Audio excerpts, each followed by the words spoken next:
What are our expectations for the rookie seasons for Cooper DeJean and Quinyon Mitchell and the rest of the Eagles rookie draft class? We will talk about that. Tell you what happened over the weekend at Eagles practice as we kick off Ospreys week here on the PHLY Eagles show.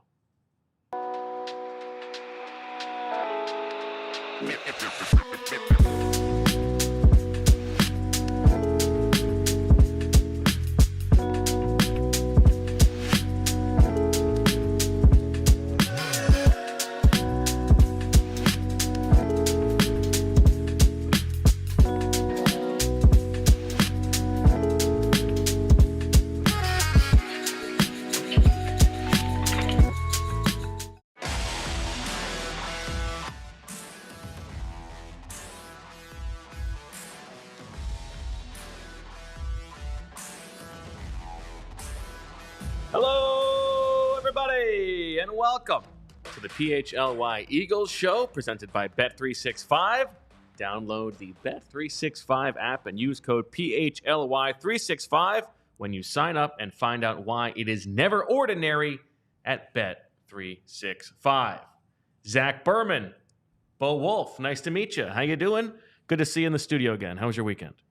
My weekend was nice. I saw you both days. That made it a good weekend.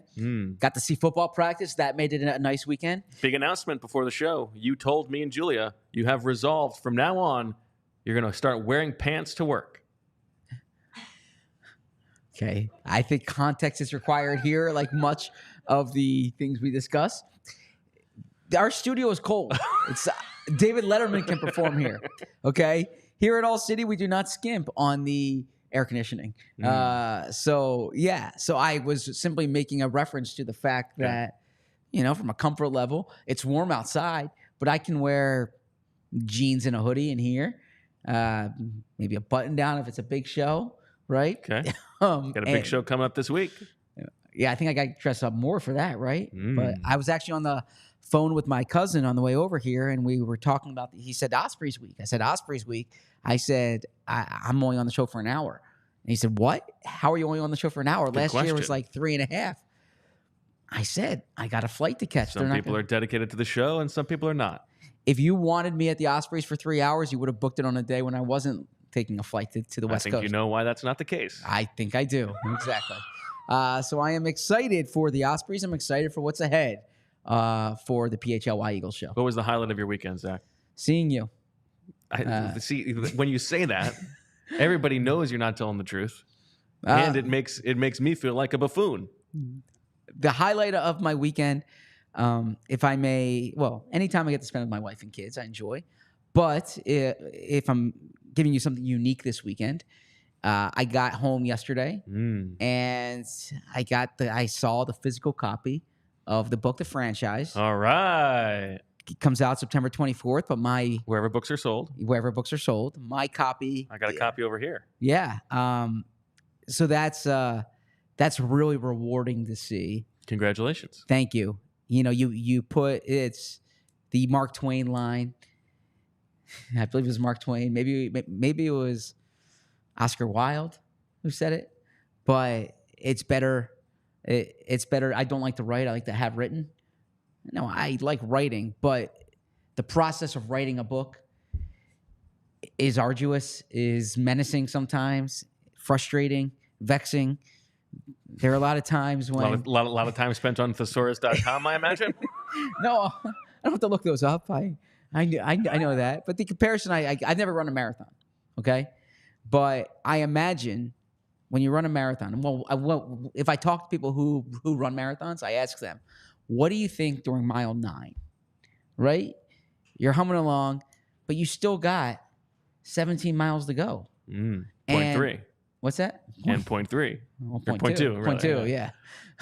But maybe you run through the finish line. You want to get through right? You don't just you really stop want to rub it in everybody else's face. Yeah. Yes. When you're writing 87,000 words and you're like 18,000 words in, you're like, I'm never gonna finish this. This is I could turn around, I could stop, right? But you keep chugging, you keep doing it, you send the manuscript in, and it's cool when you send that manuscript in. And then you wait a few months, right? Because it has to go to printers and all that. When you finally see it, when you finally hold it, it's a neat feeling. and because it's like you can't buy that. You can't you earn. Although that. everybody there could, who's watching and listening, you can buy it. Please do buy it. I'm saying the feeling of that's a feeling that like it's a sense of accomplishment. So that was the highlight of my weekend. Good for you. That's great. Thank you. What about your weekend? The highlight for me was watching Cool Runnings with Casey on Saturday night. Feel the rhythm, feel the rhyme. Come on, Jamaica, it's bobsled time. Get on up. It's bobsled time. They don't say, come on, Jamaica, it's bobsled time? Are you sure? Julia, can you relitigate this? Or just litigate it. We're not relitigating it. Yeah, that was the best part of the weekend for sure. Very nice. Was it Casey's first time? I believe it was Oscar Wilde, or it might have been Mark Twain who said, how about I draw a line down the middle of your head and make you look like a butt? What compelled you to watch it this weekend? We had the nice Princess Bride. Now, I will say, Cool Runnings, not quite as perfectly paced. It's more downtime than Princess Bride, but I'm trying to show the movies that I enjoyed as a kid. Still slapped. There you go. I loved Cool Runnings as a kid. Okay, it is Get On Up. It's Get On Up. Feel the rhythm, feel the rhyme. Yeah. Get on up. It's bobsled time. Yeah, of course it is. Okay. I'm not wrong about that. I said corrected. Why did I think it was Come On Jamaica? I don't know. Okay. Maybe they said it at one point, and I don't know. I don't think so. Okay. But yeah, love that movie. I watched Rookie of the Year recently with Reed. Oh, how did it hold up? I mean, did Reed want to go around and break his arm? Yeah, well, that's what we were joking about. Because I made the joke to him about like throwing faster. I was like, well, you could break your arm like Henry Rowan Gardner. Mm-hmm. And he didn't know the reference. So I said, fortunately, it's on Disney Plus. Hold on a second. You threw that out at him without context and thought he was going to get it? No, I knew he wasn't going to get it. So then I explained it to him and we put it on. And he liked it a bit. There's some of the stuff that's a little dated in it. But yeah, I enjoyed it. I did find myself crying at the end of Cool Runnings once again. Mm. Just how could you not? They walk, finish the race, the perseverance. I love that. What a story! What a message! I love that. Yep. Okay. All right, that'll do it for this episode of the PHLY Eagles podcast presented by Bet365. Okay, Zach, we had two practices to talk about that we saw on Saturday and Sunday that we didn't have a show for, so there's plenty to unpack. These are the two practices after the second preseason game, so oftentimes you will see a little bit of depth chart reshuffling. Yep. We saw Cooper DeJean back on the practice field. There were some injuries yesterday. Number one takeaway for you from the weekend, what would it be? I'll go to Sunday's practice because it was a scrimmage. They don't really have that type of practice very often. There was less individual or 7-on-7 stuff, more scrimmage. And so explain settings. what that means. What is the flow of practice like? So typically you have so you go through your warm-ups and you do individual drills. So that's each position group. And then you do 7-on-7s, and then the offensive line's in a different part. And that's when you're kind of working on the stuff you'll do in team stuff, in team drills. And then you do full teamwork. And it's kind of the whole practice isn't full teamwork, right? But full team's the most consequential part of practice. So this practice here was like a scrimmage. So they did a full team type setting for the majority of practice. They even had the coaches on an elevated portion of the facility, to try to mimic a game day like environment. They signal the calls in from up top, different vantage point, and you really got a better sense of the team. Now, this is the problem here. Lane Johnson had a veteran day. I don't want to jump on your toes here. Lane Johnson had a veteran day, so he was not out there. He might be the best player on the team, certainly one of the top 5 players on the team. There's a drop-off from Lane Johnson to Fred Johnson, and we know that. Then Mekhi Becton goes off early in practice. Tyler Steen's already out. Okay, so Bret Toth, who we're calling him the second-team center, third-team right tackle, second-team right or third-team right guard. He plays all over the place, but now he becomes the right guard. So now the right side is Fred Johnson and Bret Toth. And, man, the Eagles' defense did a number on this team. And the offense was visibly frustrated. Devontae Smith, Landon Dickerson, you could see the frustration. Josh Sweat had 3 sacks. Jalen Carter was in the backfield all day. I thought Nakobe Dean, we'll get to it, had, from my vantage point, the best practice I've seen him have in an Eagles uniform. He might think that's a wild assertion. It's kind of informed. I'm not saying that out of the blue. I might have looked into it, but what does that mean? You looked back at every practice snap no, he's ever taken? I might have asked someone very close to Nakobe Dean. Okay. If that was the best practice he had, and I think the suggestion was he plays like that a lot. Okay. Okay. So when you look at that overall, yeah, you could come out of that concerned about the offense, but I thought there was mitigating factors, in particular Lane Johnson's absence. They clearly need Lane Johnson out there, but I thought, given the fact that there was some trouble with protection in the practice against the Patriots last Tuesday, yeah, the Eagles were a little leaky on Thursday night now. the preseason game. Now, the starters didn't play. But, yeah, I do have questions about the depth offensive line. Okay. What's so funny here? Well, I'm smiling because I said, what's your number one takeaway? And we got about 45 things. But that's okay. I'm passionate about this, okay? This is like, yeah. So what mattered the most? What mattered the most? Yeah. The defense. If an Eagles fan is tuning in, this is a not a casual fan, a diehard fan, but who wasn't reading practice reports from Saturday and Sunday. Sure. They watched the preseason game on Thursday night. Yes. Now they're watching this show. What's the most important thing they need to know? What's the headline of the newspaper section? Defense excels. Offense struggles. Does that not suffice? Is that not the headline? Eagles defense excels. Defense excels. That's Dewey over Truman. Defense excels. Defense over offense. Okay. Yeah, I think that's fine. Well, you know what?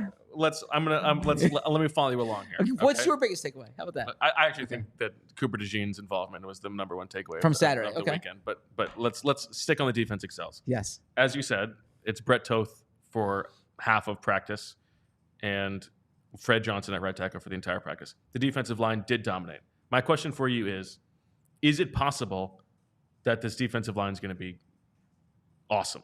That it's going to be like one of the 5 best defensive lines in football? I wouldn't say top 5, but top 10. Yeah, I think this defensive line could be better than I thought it was a week and a half, 2 weeks ago. And I think part of it, so let's take Bryce Huff as an example. I was saying I hadn't seen enough from Bryce Huff through the first 2 weeks. Well, Bryce Huff's going up against Lane Johnson every day. So now you go up against, and I would say, a bad Patriots offensive line. You read all the coverage about the Patriots, it talks about how problematic this offensive line is. But the Eagles dominated them, as you discussed on Tuesday's show and as you wrote about. Okay? And then so now you see them without Lane Johnson on the field. And the defense continues to look like that. And the thing here is most offensive linemen you see are not going to be Lane Johnson. Now, they'll be better than Fred Johnson. They'll be better than... Poor Fred Johnson. Well, Nick Sirianni talked him up the other night, right? Yeah. They'll be better than Fred Johnson. They'll be better than Vidarian Lowe, right? I think Fred Johnson is better than Vidarian Lowe. Okay. But I do think this Eagles defensive front can be better than... This was a question I had. I think Jalen Carter is going to be awesome this year. We've been saying that. He's had a consistently strong camp. They're getting contributions from a number of different players, and we'll get to this later on in the show because we'll talk about the rookies. Jalyx Hunt has been better than I anticipated, so the Eagles have a little more depth from the edge rushing group. I think I'm going to say people are sleeping on Josh Sweat. I thought Josh Sweat looked good yesterday coming around the edge, and we've talked about how Milton Williams has played well. We talked about how Jordan Davis has had his moments. The Eagles are blitzing with more success than I've seen them in recent years from these linebackers. I don't know if that's sticky or not, but they do have linebackers. Yeah, but is that because the offense still can't pick up a blitz? Maybe that. Okay. So I don't know if this is a top 5 defensive line from like a personnel perspective. I don't know if that's the case. There are edge rushers. You know, you probably have to count 12 edge rushers in the league before you get to an Eagles one, or maybe 15 before you get to an Eagles one. And that's mildly concerning. But Jalen Carter's really good, and I think this group's going to be good. I think the bull case for the Eagles defense this year, if you think this is going to be a top 10 defense, I think it is still reliant on the defensive line dominating. And I know that we have talked about the way that they, allocated resources to the defense this offseason was a little bit backwards of what Howie Roseman typically does. They have tried to build it a little bit more back to front, and I think there are real reasons to be optimistic about the secondary. I think they're incredibly deeper than they have ever been, especially on the outside. I think they have a lot of options, and I think Vic Fangio gives them a level of competence that they did not have before. But I also think you're talking about a 32-year-old Darius Slay, a rookie probably in Quinyon Mitchell, or a second-year player in Keely Ringo, or a guy in Isaiah Rodgers who didn't play last year. I think realistically, you can't expect that to be the best secondary in the NFL, right? Sure. But can they hold up if the defensive line is dominating? And I think that probably does mean that Jalen Carter is having like a defensive player of the year type season and is like the alpha on this team. And I think that that's possible. I think that there is reason to believe that that could be the case. And then I also think because they are deep enough on the defensive line that it's the kind of thing where maybe it's greater than the sum of its parts. Because if Jalen Carter is awesome and Jordan Davis just takes a little bit of a step forward, and Josh Sweat is somewhere between what he was in the first half and second half of last season, and Bryce Huff is pretty good, and Nolan Smith gives you something, and Milton Williams takes a little bit of a step forward, and maybe Moro Ojimo becomes a player who can play and give you pressure on 15 snaps a game, then maybe I think there's reason to believe that this could be a top 10 defense. I don't know if I believe that that's actually what's going to happen, but I think that's the key to it. And as we discussed when the schedule came out, I think this is more forgiving. They're not seeing that gauntlet, to use the term we used a year ago, that they saw in November last year. So, I mean, I saw highlights of that Giants-Texans game. I mean, this is going to be that Giant. They see Daniel Jones twice, if Daniel Jones is even starting Week 18, right? They'll see Derek Carr in Week 3. We'll see if Baker Mayfield can do it again Week 4. But I think this schedule is more inviting, and I think that the defensive line could look closer to like what they've looked like the past week than the way I kind of thought they were the first week of training camp. As for the stuff that actually happened on Sunday, like the defensive line overrunning them, I do think that listen, I'm rooting for Bret Toth. It's an awesome story. I love a journeyman offensive lineman. The fact that he's been around for so long and seems to be now getting a real shot, and he brings versatility, and that's his value. He can play all 5 positions. But I mean, Thomas Booker was dominating him yesterday, and they could not hold up on the offensive line. And this is where is the weak link on the offensive line? I don't know if I trust that Bret Toth is going to really be their top backup. Yeah. Again, I don't want to do the third segment on the first segment, but I think they have options on the third team that are better than their options on the second team. Yeah, that's the team. Right. Do you have a T-book confession you want to make? Well, many people are saying that the people who have really been paying attention all summer they count Thomas Booker as the actual Bo Wulf Camp crush. Okay, because you'd rather talk about him than Jalen Carter? I've heard that. Yeah, okay. Yeah, and so I don't dispute that. I think it's okay for there to be multiple Bo Wulf Camp crushes. I think it's okay. Mm-hmm. I think Thomas Booker's going to make the team. He should. If you're picking the 53 best players, Thomas Booker would make the team. And this goes into what we've talked about with the quarterback conversation, right? If Nick Sirianni talks about competition as a core value as much as he does, I have a hard time looking someone like Thomas Booker in the eyes and saying, you shouldn't be on the 53-man roster. I understand it's more nuanced, and there's a lot that goes into it, whether positions or contracts or draft status, who you can get through waivers, who you can't. All that's real. But Thomas Booker's been one of the 53 best players on this team this summer. I agree with that. All right. We're going to talk about Cooper DeJean in a minute. But before we do that, Zach, as we prepare to talk about all the rookies on this Eagles team, let's talk about our friends at Rocket Money. Because Rocket Money users, you're going to get hooked up. Rocket Money will go through all of your transactions and tell you if you have any duplicates, if there's anything you want to cancel. They will do it for you. I am a Rocket Money customer, and I recommend that you become one as well. Rocket Money is a personal finance app that finds and cancels your unwanted subscriptions, monitors your spending, and helps lower your bills so that you can grow your savings. With Rocket Money, I have full control over my subscriptions and a clear view of my expenses. I can see them all in one place, and if I see something that I don't want anymore or that I forgot about, well, guess what? Rocket Money will toss that bad boy to the side on your behalf. Rocket Money will even try to negotiate to lower your bills for you by up to 20%. All you have to do is submit a picture of your bill, and Rocket Money takes care of the rest. They'll deal with customer service for you. Rocket Money has over 5 million users and has saved a total of $500 million in canceled subscriptions, saving members up to $740 a year when using all of the app's features. Stop wasting money on things you don't use. Cancel your unwanted subscriptions by going to rocketmoney.com/PHLY. That's rocketmoney.com/PHLY. rocketmoney.com/PHLY. Indeed has a characteristic that I try to emulate. They're driven by the search for better. But when it comes to hiring, the best way to search for a candidate is not to search at all. Don't search, match with Indeed. If you need to hire, you need Indeed. Indeed is your matching and hiring platform with over 350 million global visitors, monthly visitors, according to Indeed data, and a matching engine that helps you find quality candidates fast. Ditch the busy work. Use Indeed for scheduling, screening, and messaging so you can connect with candidates faster. And Indeed doesn't just help you hire faster. 93% of employers agree Indeed delivers the highest quality matches compared to other job sites, according to a recent Indeed survey. You can leverage over 140 million qualifications and preferences every day that's what Indeed does. With their matching engine, it's constantly learning your preferences. So the more you use Indeed, the better it gets.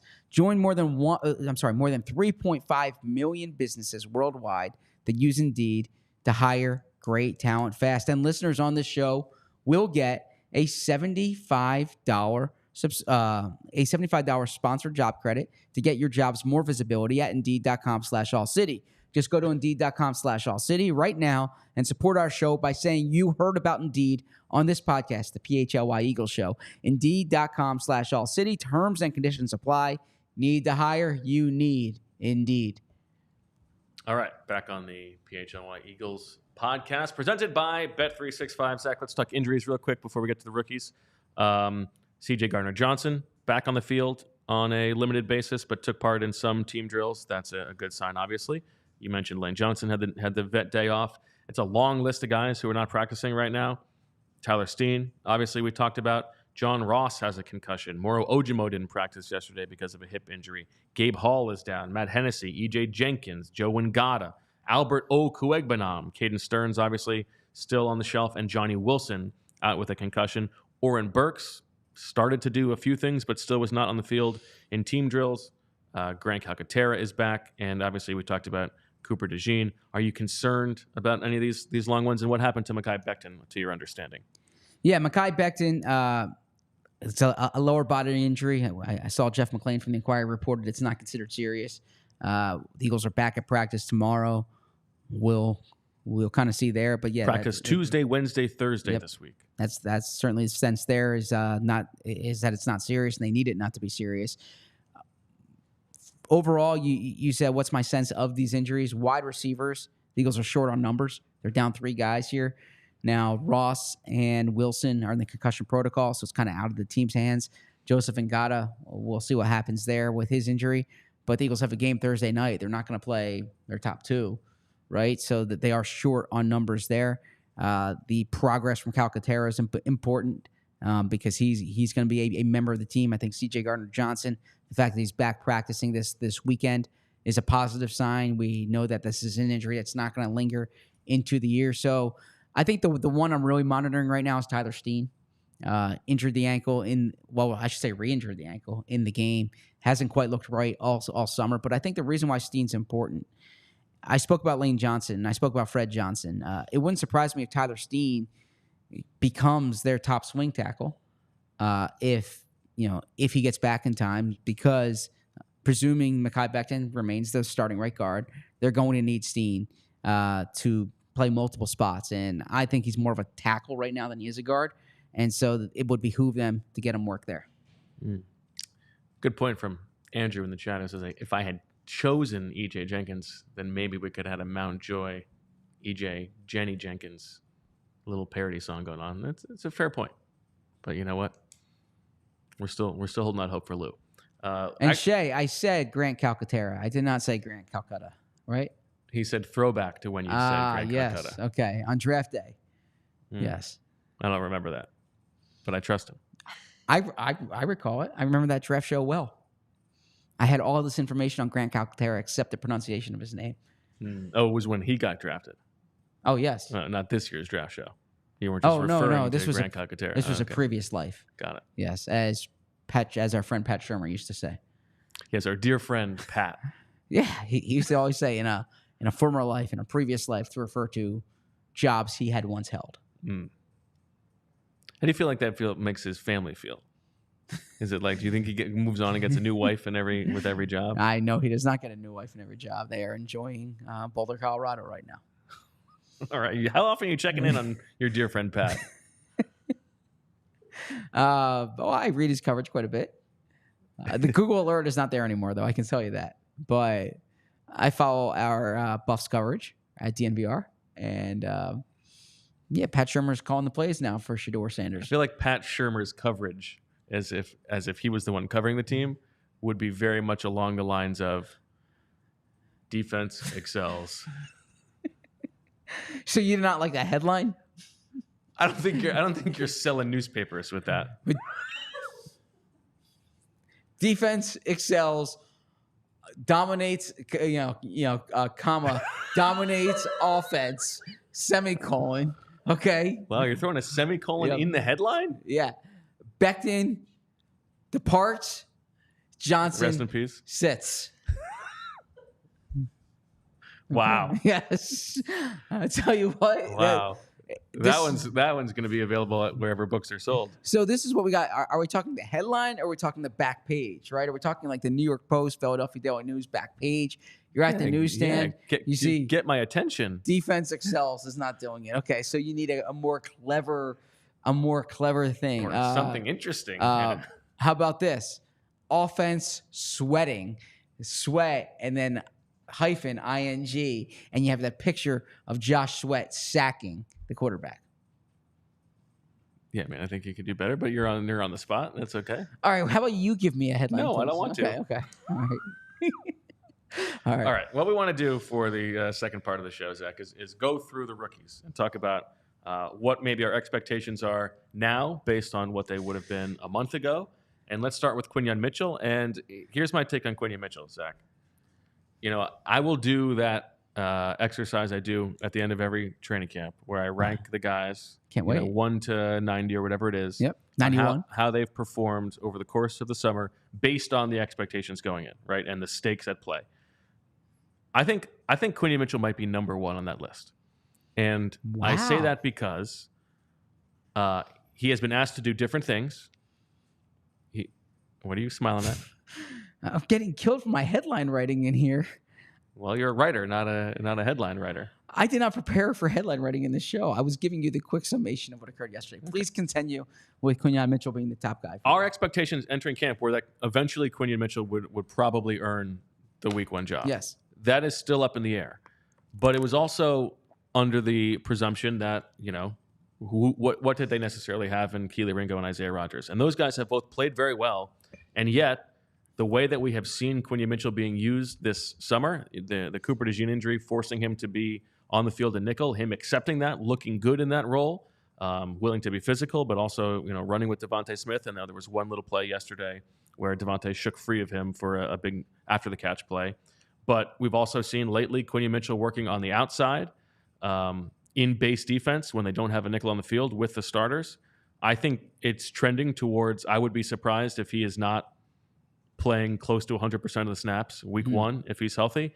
And I think he has looked good. And it's a first-round pick. The expectations should have been high. And for the reasons we talked about, we shouldn't be grading this pick until, we grade the pick, but we shouldn't be determining his value until next year, at least. It's a developmental position. But I think he looks ahead of schedule.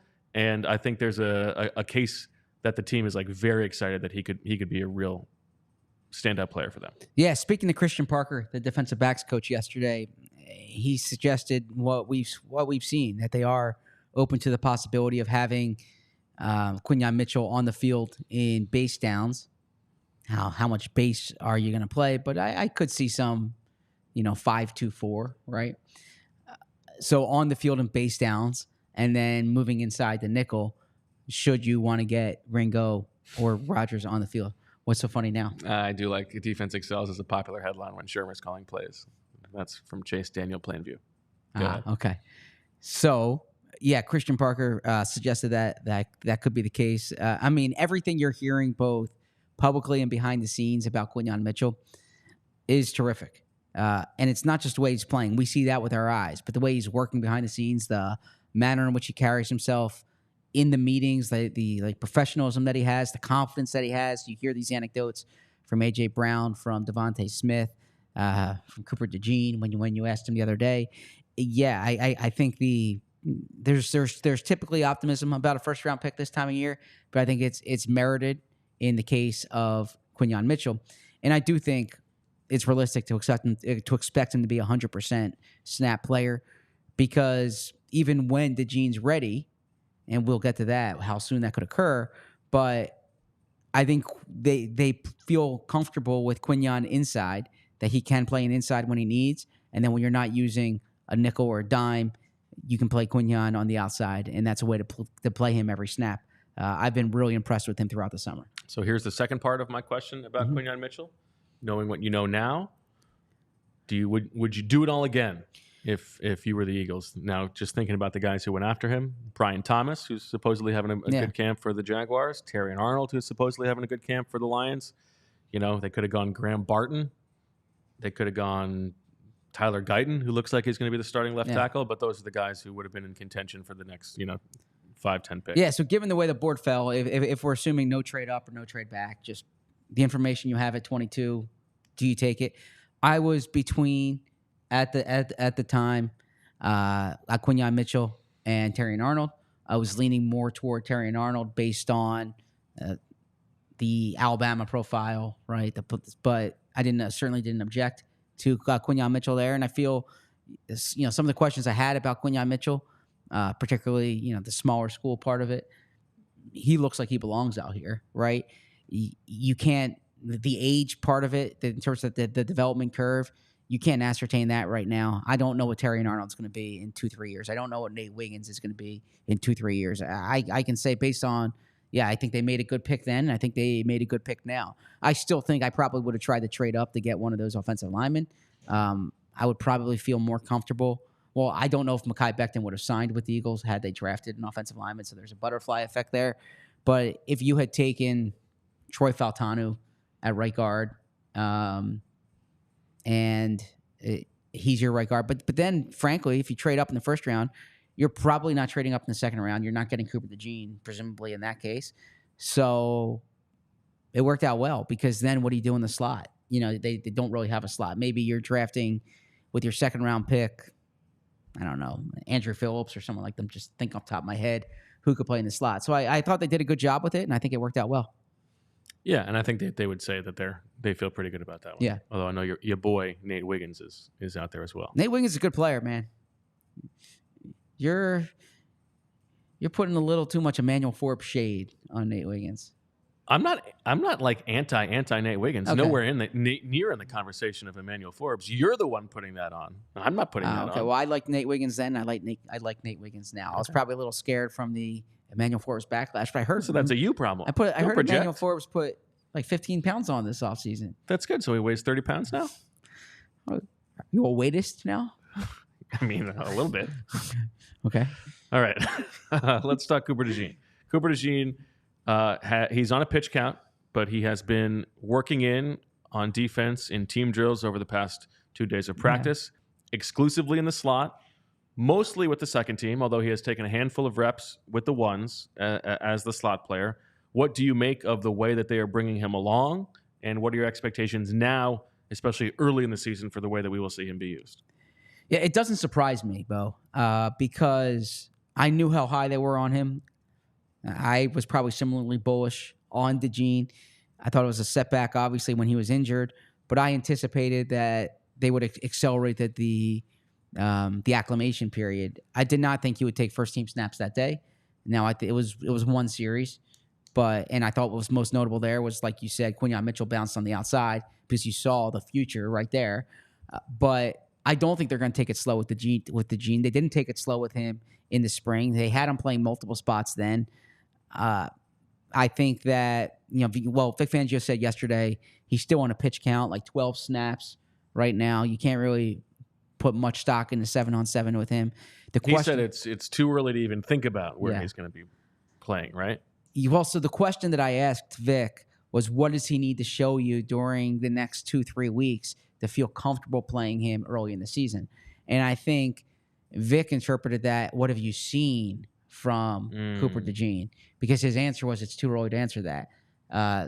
The part about what do you need to see from him, my guess from a physical level, they need to see that he's recovered from the injury.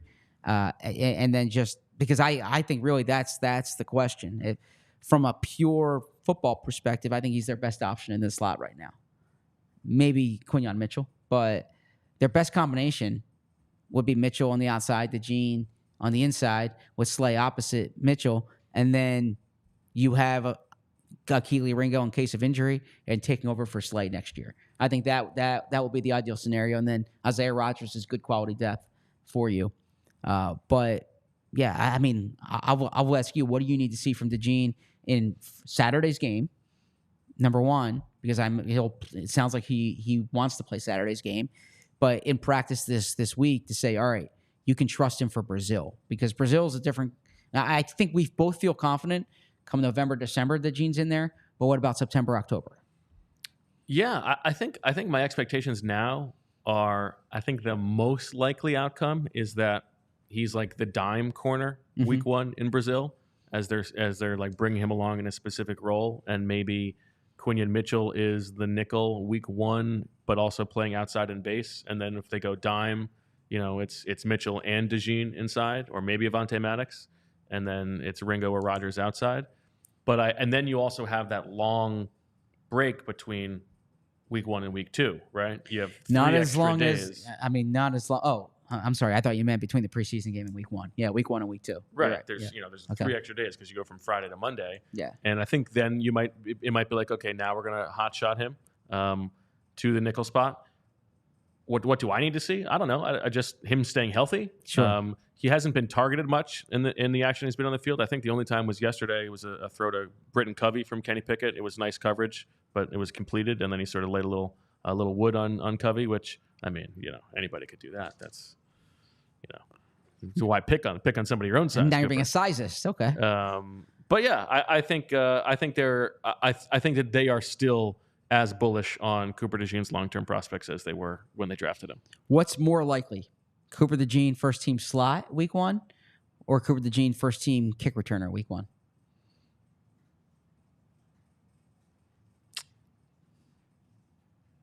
And chat, feel free to weigh in on this one as well. Good one. I think slot is still more likely, but I think they're both pretty likely. Okay. What do you think? You think kickoff returner is going to be his job right away? I think he's going to be the kickoff returner. Okay. Yeah. Okay. And then let's circle back on when he was drafted. Obviously, this is a little bit different because they traded up for him with him in mind. But the other guys who went around that neighborhood, Kool-Aid McKinstry, Kamari Lassiter, Max Melton, Jackson Powers Johnson, Tyler Nubin. Anybody there making you feel any pangs of regret? A.D. Mitchell. Well, I don't know how McKinstry's playing. I did like McKinstry. I like DeJean more than McKinstry. But if you're looking outside of that, maybe a Jackson Powers Johnson as your starting guard. Although I more like the idea of drafting a tackle who can play guard as opposed to a center who can play guard. So probably wouldn't go Powers Johnson. So no, I mean DeJean. Look, I'd like DeJean at pick 22. I thought DeJean was a no-brainer at pick 40. Okay. Let's talk Jalyx Hunt before we get to our next ad break. If actually the one player I would say is Adonai Mitchell would be an interesting one. Okay. Yeah. The one who I said at the end? Yes. Okay. Yeah, I as you look at the the way that the team is built, I think we all agree that they could use an actual third wide receiver. All right, you know what? Let's talk about our sponsors first before we get to Jalyx Hunt. Let's talk about our friends at Bet Parks. The Bet Parks app has lots of ways that you can bet all kinds of stuff, like PGA golf. You can bet on players or matches or top finishers, and there's more live bet options as well. Baseball, soccer, women's tennis, and more. You got the U.S. Open coming up, Zach. You pumped for that? Don't watch it. Don't know who's competing in it. If it's not a red-blooded American football sport, Zach doesn't care for it. Not true at all. I follow team sports more than individual sports. Get your fancy Olympics over there while you're sitting to pee, and let me watch football with the real men. Once again, don't project anything onto me. I grew up playing team sports. I follow team sports. There are other team sports than the ones that you played. Okay. I mean, we don't need to make it a team thing. How about you continue with the advertisement? I think that's we owe it to them too. There are lots of other team sports in the Olympics. Yes. Water polo. Okay. Beach volleyball. Regular volleyball. I'm not going to apologize for liking football, basketball, baseball, and hockey and soccer. I'm not. What a simp. Oh, what a simp. Download the BetParks app and enjoy all the action and excitement from the casino right at your fingertips. Odds, bets, slots, and games right in your pocket. And a great offer for new users. You must be 21 and in Pennsylvania, New Jersey, Maryland, Ohio, or Michigan. If you have a gambling problem, call 1-800-GAMBLER. You love to play. You play to win. You bet. BetParks. Let me tell everyone about Miller Lite, okay? Because, when Bo hits a few home runs in his softball game or he's hanging out with the guys this week, you know what he's going to do? He's going to drink an ice-cold Miller Lite. When he watches his water polo matches, he likes an ice-cold Miller Lite because a lot's changed over the years. One thing that has not, the great taste of Miller Lite. Another thing that hasn't is that it's less filling. So what is the best thing about the original light beer? We've been discussing this for the past few months. This debate keeps going on. We still have not settled it. It's one of many debates we still have not settled, and that's because they have the great taste, and it's also less filling. But what I like about it is that it keeps it simple. Undebatable quality, great taste, 96 calories. That's it. It's the beer that strips away everything you don't need and holds on to what matters most. A light beer that tastes like beer, less filling, and only 96 calories. The original light beer since 1975. You don't have to choose what's best. Miller Lite has a great taste and is less filling. Tastes like Miller time. To get Miller Lite delivered right to your door, visit MillerLite.com/PHLYBirds. Or you can find it pretty much anywhere that sells beer. Celebrate responsibly. Miller Brewing Company, Milwaukee, Wisconsin. 96 calories per 12 ounces. Fewer calories and carbs than premium regular beer. And Claire F., I'm a big fan of President Andrew Shepard as well. Great. Jalyx Hunt, Zach, the third-round pick from Houston Baptist by way of Cornell, seen as a developmental long-term project. Seems like he's been a little bit ahead of the schedule. What do you make of Jalyx Hunt's summer so far? Yeah, Jalyx Hunt has really impressed me this summer, more so than I anticipated. When I went into this summer, I thought it was going to be a redshirt year. I was thinking, all right, Houston Baptist, Cornell, this is a project. This is Brian Smith. This is... Oh, yes, that famous project from Notre Dame. Or no, was he McNeese State? Yes. Yeah, okay. You see, Evil, you were so quick to jump on me. You were ready. You were jumping out of your cage. I was, it's true. And then, boom. Yeah, you're right. You got to get your facts right. Crazy to cut a guy after one. It's insane. So, now Jalyx Hunt, man, I mean, he flashes out there. He is impressive. First off, the frame is hard to find. You see the long arms, his speed around the edge, and he just makes plays, and he's physical. And I'm really impressed with him. And I do want to ask you a question about Jalyx Hunt that my friend Elliot Shore Parks, he's like the king of hypotheticals. He asks me a hypothetical a day, and most of the times it's like, this isn't like why am I answering this? And in much respect to Elliot here, this was one he asked me that really had me thinking. Are they all football related? Oh, no, it's all kinds of things. It's like and this goes back years. I mean, we debated Michael Carter Williams versus Giannis years ago, and that stuff like that. Paxton Lynch, Cardell Jones. Elliot's the man. But it's all sports. It's not like, would you rather this or that? Like, would you rather watch water polo or synchronized swimming? No, he hasn't asked me that one. So, what if the Eagles had to cut Nolan Smith or Jalyx Hunt, which one would they cut? If they had to cut one? Yes. Today? Yes. I think they would cut Jalyx Hunt. Okay. Now I'm on the. I've said like I have a spicy take that I think there's a good chance that it's possible Jalyx Hunt ends up with a better career than Nolan Smith. I do think we're getting a little bit ahead of ourselves on Jalyx Hunt. I think we got to calm down a little bit. The expectations were very low, and he has looked better than those expectations. He looks the part physically, but I don't see this like level of production that you're talking about. I like Jalyx Hunt. I think there's a good chance he gets on the field as a rookie to some degree, but he hasn't been like dominating the past week or anything like that.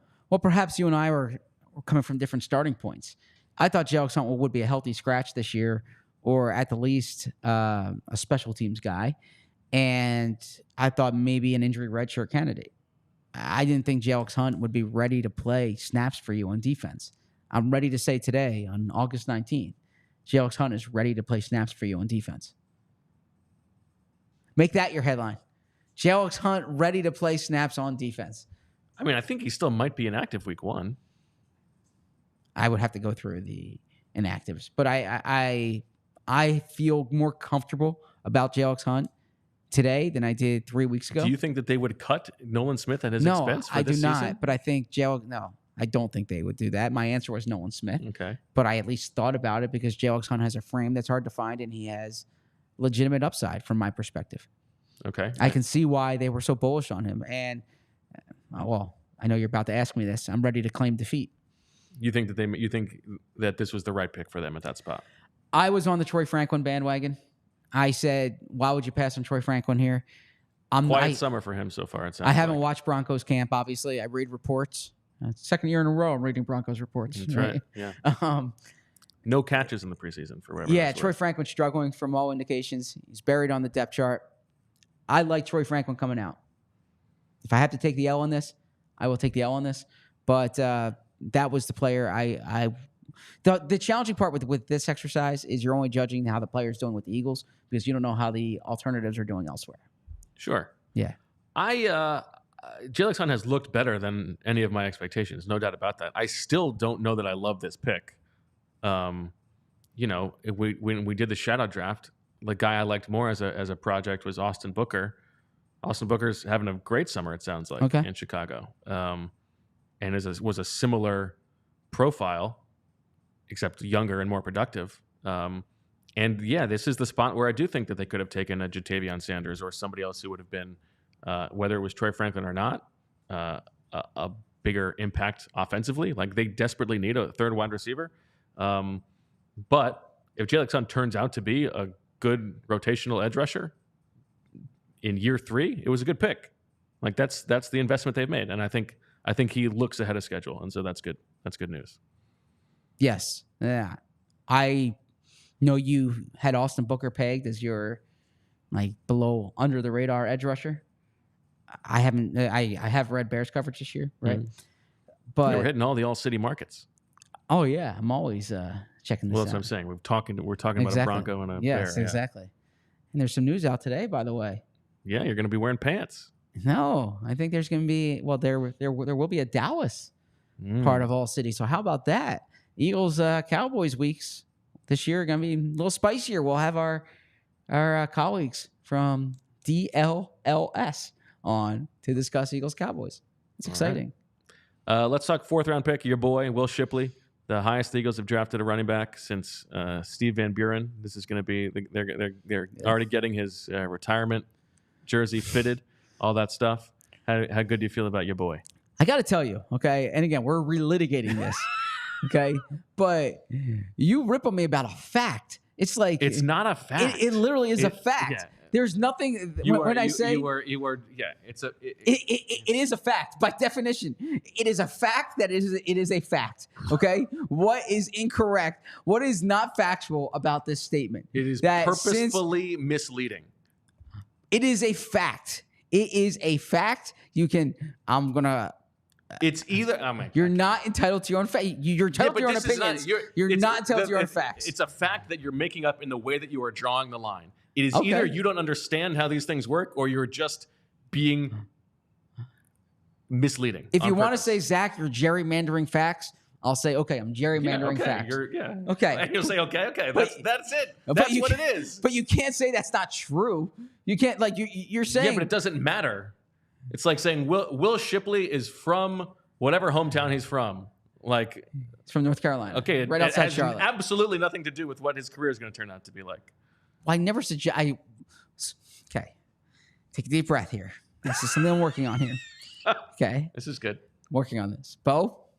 Mike says, we got a super chat here, Zach. Okay, I'll give you time to think. He says, just found out that my sister and brother-in-law who live in Istanbul and are friends with Professor Selman. When will the prof be stopping by next? He's still like out gallivanting the world on his big summer vacation, but when he comes back, we'll be happy to have him. And I think hopefully Fridays during the season as well. Can't wait to see him. I have a lot to catch up with him on. Okay, so the reason I presented that fact, that piece of information, was to show the confidence that the Eagles had in him. The fact that they drafted him in the 4th round, at the highest they've drafted a running back since Miles Sanders. And But you can understand that when you're saying to show the confidence level they have in him, to lump him in and say he is like their confidence in Miles Sanders and LaShawn McCoy, as opposed to there have been other running backs they've drafted in the 4th round, and this is not, it's totally dissimilar than their confidence level in Donnell Pumphrey. That's asinine. I never once said that they viewed him the same way they viewed LaShawn McCoy and Miles Sanders. Never once. I mean, you're just, whether you're lying or not, you're basically lying. You can't basically be lying. You're either telling the truth or you're lying. Okay, that's also a fact. There's nothing that I said that is incorrect here. So, Will Shipley, I've been impressed. I've been pleasantly surprised by Will Shipley. Okay, I had him in the Eagles mock draft in the 5th round. I knew they liked him. I liked him a bit coming out of Clemson. I thought that he would have been a higher pick based on his sophomore tape than his junior tape. I would love to kind of speak to the Fran Duffys and the Dane Brugers of the world to find out kind of what they thought of him based on his sophomore tape. But everything was a mess last year at Clemson. And I think you're seeing why he was a 3-down guy at Clemson. Now, the pass blocking needs to be improved, right? We've discussed that. But to be fair, he's getting better there. In both preseason games, he has done a good job in pass protection. So that's actually the thing that I think has been most impressive. I think he is running well. I think he has pass catching value. He had a play the other night where he stopped on a dime. Not like LaShawn McCoy, but in a way that's hard to find for a 4th round pick. And I was impressed with it. So, I think I still stand by the idea that if Saquon Barkley went down, Will Shipley would outpace Kenny Gainwell. Okay. Let's work our way through so that we don't go too long today. Yep. The next pick for the Eagles was Ainias Smith. And, 4-pick span, they took Ainias Smith and then Jeremiah Trotter Jr. I think this is one where we may look back on this and be like, it's like the Julian Vandervelde over Jason Kelsey. Like, you get credit for the good pick, but why did you pick this other one before him? No shade of Julian Vandervelde, who I love, and actually, totally fine return on the value for a 5th round pick. I think it's funny how you rip on me for like hyperbole with the Will Shipley thing, but then we're gonna look back at the Jeremiah Trotter Jr., Ainias Smith, like we look back at Jason Kelsey over Julian Vandervelde. I mean, you thought the last name was a big shadow for him. A Hall of Fame player gets to be like. I'm just saying to the degree of they took this guy over the other. Because those two things are similar, right? I don't understand what you're getting at here. I hear what you're saying. Yeah, Ainias Smith has underperformed, and Jeremiah Trotter Jr. has shown why there was so much optimism in him. Do you think Ainias Smith has any chance of making the roster? It would really surprise me, and if they did, it would be Donnell Pumphrey-esque. To use Donnell Pumphrey, it'd be you keep him on the team because you don't want to have made a mistake. I think the case for Ainias Smith is one, like there's nobody who necessarily absolutely deserves those last couple spots on the roster, right? Like if you took him over Paris Campbell, if you believed in Ainias Smith long term, I think that would be a fine decision because I don't think that Paris Campbell necessarily needs to be on the roster week 1. The problem with Ainias Smith is not the drops, which we have seen, or the fumbles, which we have seen. The problem is that he just doesn't look like a special athlete. Like he's not creating separation. He doesn't seem to have a lot of juice in his legs. But if you think that the reason for that is that there are still lingering effects from the injury that he suffered in the spring, then fine. Like then if you believe that, then that's a reason to believe in him long term. He's come up a little bit over the past week or so. He made a nice play on a back shoulder throw downfield from Kenny Pickett yesterday.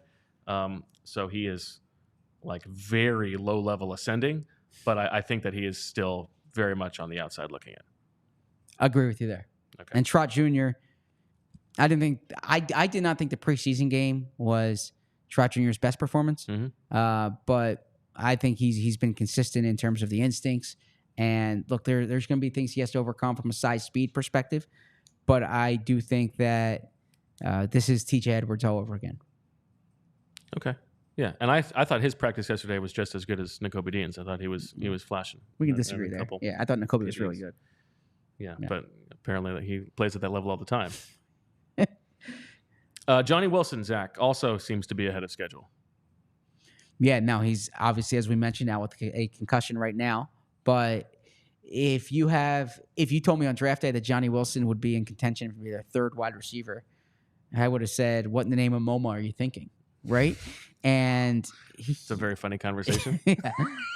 And here we are, and he's in contention to be their third receiver. Now, part of that is because Paris Campbell hasn't distinguished himself enough, and no one else has quite emerged yet. But I do think that there's I like what I've seen from him. And we've talked about how smooth he is for someone his size.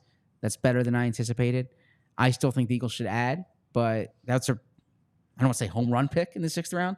That's really good value in the 6th round. Yeah, I think so too. And I also think that Dylan McMahon has been the same to close out their draft Your class. boy. My boy. I think he looks the part. I think he is their second best center. And I think he has this roster made.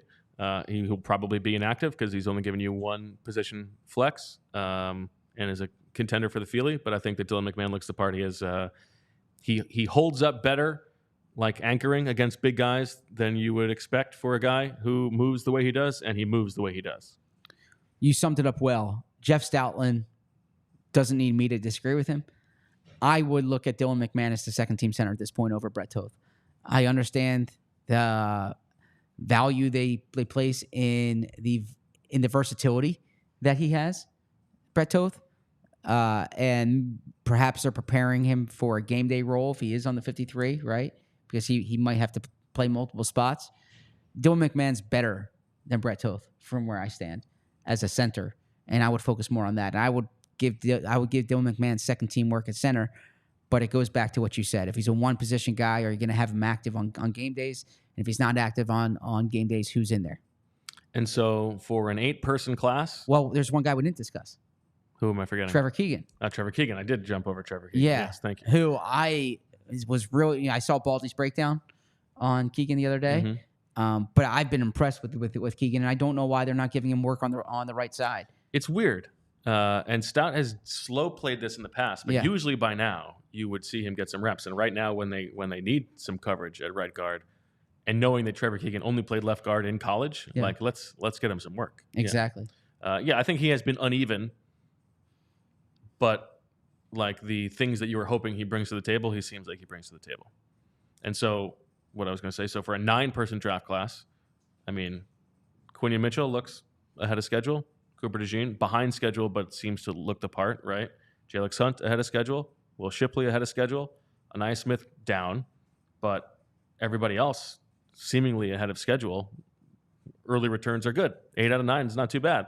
The early returns are good. Now, I do try to be careful here. Sure, we said the exact same thing last summer. They felt as good about the draft class as they had in years past. They loved Nolan Smith, and he didn't end up doing anything during the season, right? Of course, these are all not predictive. They could be false positives, but so far so good for these guys. But also, I think back to the Giants had a draft class in 2008 that helped them win a Super Bowl, right?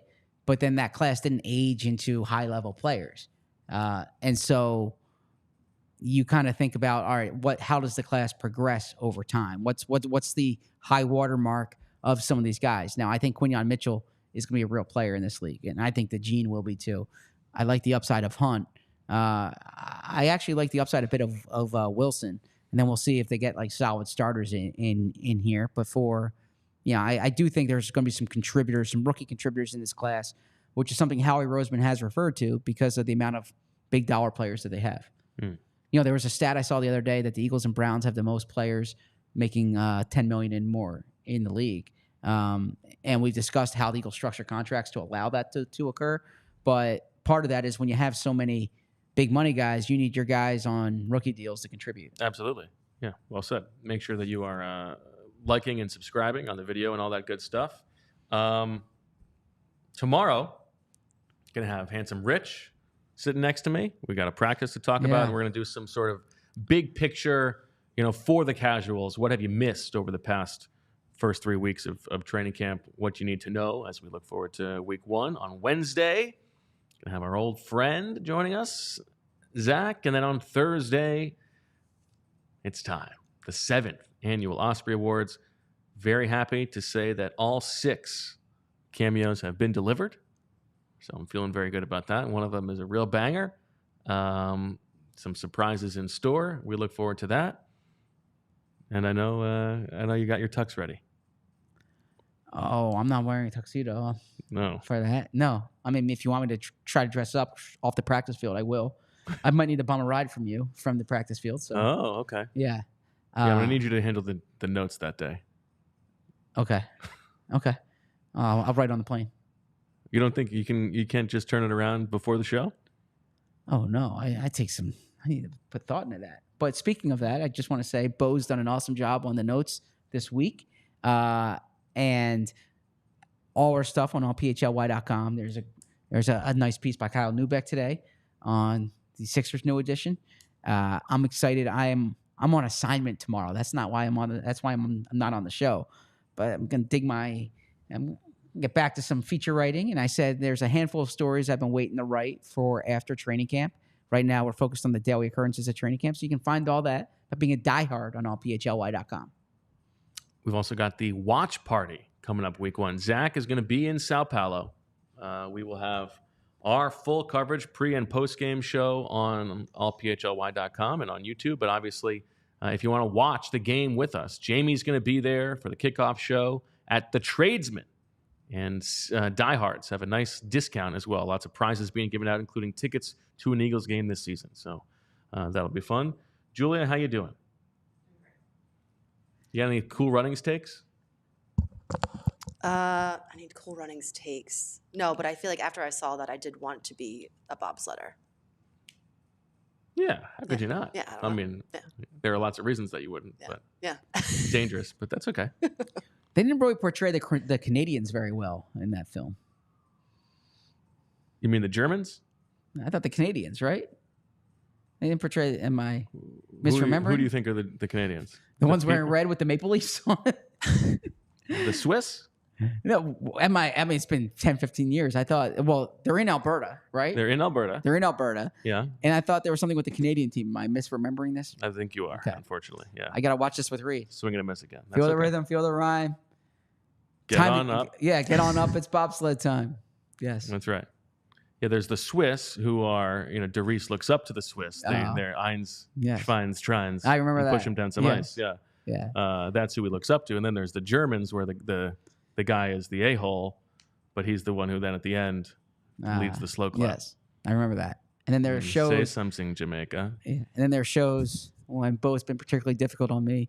And I was up at night thinking, and I'm like, all right, I got to have a better show tomorrow. I got to stand up for myself. And I look in the mirr. And what do you say? And I Tell me what you see, Zach. You're a bad beep. You couldn't even start with I see pride, I see power. Oh, I see pride, I see power, I see a badass mother. Yeah, who won't take no crap off of nobody. Nobody. Yes, exactly. Yeah, that's good.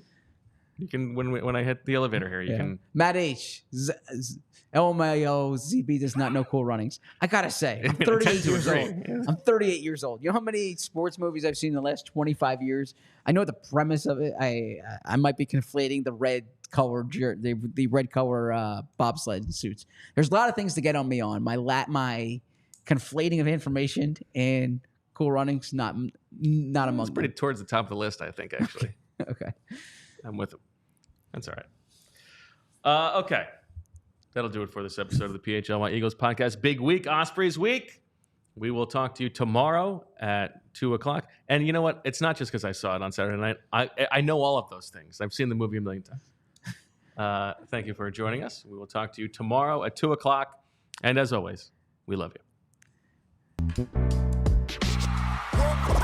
We all silly like the mayor.